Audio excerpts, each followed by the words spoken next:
What's up mga koys? Pasado alas 11 na nga pala ng gabi at hindi ako makatulog. Kaya naisip ko na linisin na lang yung aking mga gamit na gagamitin para sa duty bukas. Dahil nawala nga sa isip ko na linisin to kanina nung habang maaga-aga pa. Bali 48 hours nga pala tayong duty guys. Dahil nag-request nga yung kabady ko na duty niya daw ako dahil may importante siyang lalakarin para bukas. At dahil wala nga naman tayong importanteng gagawin ay pinagbigyan ko na nang sa ganun sa susunod ay pag may importante tayong gagawin ay mapagbibigyan niya rin tayo. Di nga pala na to guys ay kailangan pakisamahan lang at bigayan. Kung nakakaluwag ka naman at may importanteng gagawin na kapalitan mo ay pagbigyan mo na.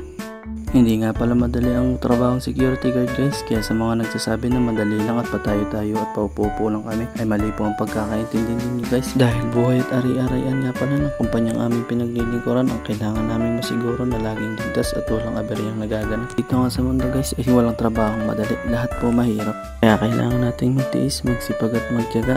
Isa pa guys ang pinaka-importante sa lahat, ang sakripisyo para sa ating pamilya.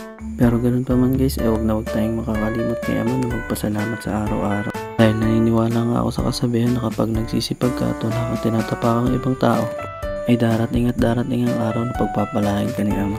Back to story nga tayo guys, dito ay natanggal ko na yung aking mga paraphernalia sa uniform para linisin.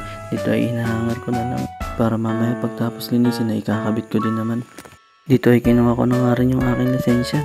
Isasabit ko na nga rin pala yan guys sa aking uniform para nga bukas handa na lahat.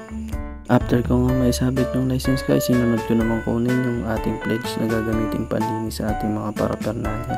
Yan nga pala guys yung karaniwang ginagamit ng mga guard na panlinis.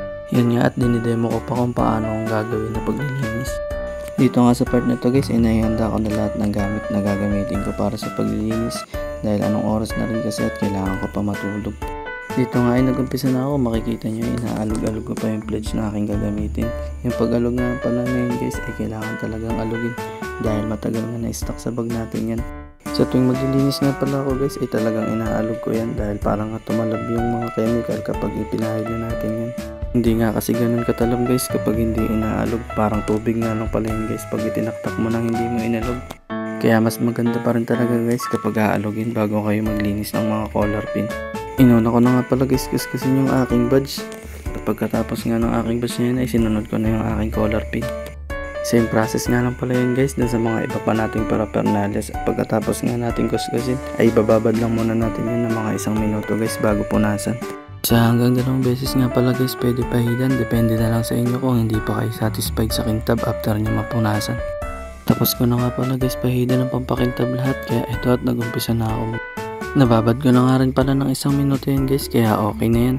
Same process lang din guys, kung inisa-isa ko kanina bago ko punasan ng pampakintab ay ganun lang din guys kapag pupunasan na natin para pakintabin. Kung mapapansin nyo dito guys ay iba na yung kintab niya para kanina bago natin lagyan ng pampakintab. Mapapansin nyo nga yung basahan na pinagpupunasan natin guys ay talagang maitim dahil ilang araw na nga din yung nakalipas mula nung huli nating nilinis yan. Dito nga ay natapos ko na linisin yung badge guys, kung makikita nyo ay mga kintab niya na talaga.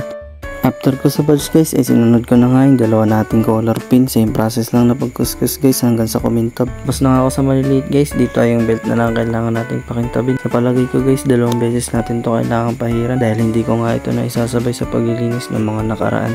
Yan nga pala yung resulta nung una nating pagpunas guys, pero hindi pa ako nakontento kaya papahiran ko pa ng isa yan. Yan nga at kinuskus ko na ng lumang sipilyo bawat gilid yan guys, at yung harap yan nga lang pala ang kailangan na lang nating pahiran dahil may nakikita kasi ako mga dot na itim, kaya yan ay kailangan nating tanggalin at pakintabin.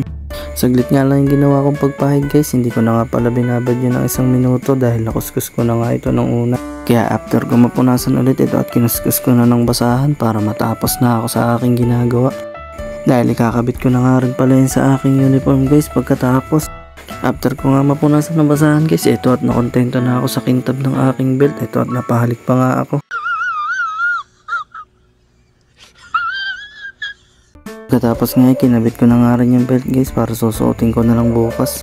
Kung mapapansin nyo nga ay napakaganda niya ng tingnan dahil nga sa kintab nito. Sobrang effective talaga ng pledge na ginamit natin guys, kaya sa mga 5'9" ko dyan guys, umorder na rin kayo nun para mas makintab yung mga color pin natin at mas presentable at kaaya-ay tayong tingnan kapag nakaposting na. Dito ay kinuha ko na nga yung aking uniform para maikabit ko na nga isa-isa yung aking mga paraphernalia. Inuuna ko nga pala guys ikabit yung aking color pin sa may kwelyo dahil dahan-dahan ko nga lang ikinakabit to dahil baka malaglag yung pakaw. Speaking of pakaw guys, yung isang color pick ko nga pala ay isa na lang yung pakaw. Hindi ko alam kung saan ba nalaglag. Siguro dahil sa pagro-robing ko.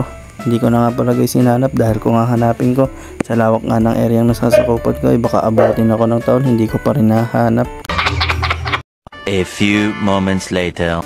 Eto na nga guys, natapos na ako magkabit ng aking mga paraphernalia. Nakasabit na rin yung aking lisensya. Nga pala yung aking lisensya guys. So mga magtatanong guys kung may lisensya ba ako o wala. Meron guys, hindi nga pala tayo makaka-duty kung wala tayo niyan.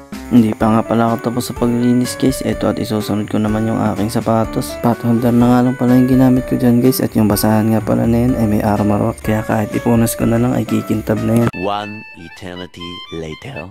Tapos na nga natin linisin guys, kaya yan ay itatabi na natin.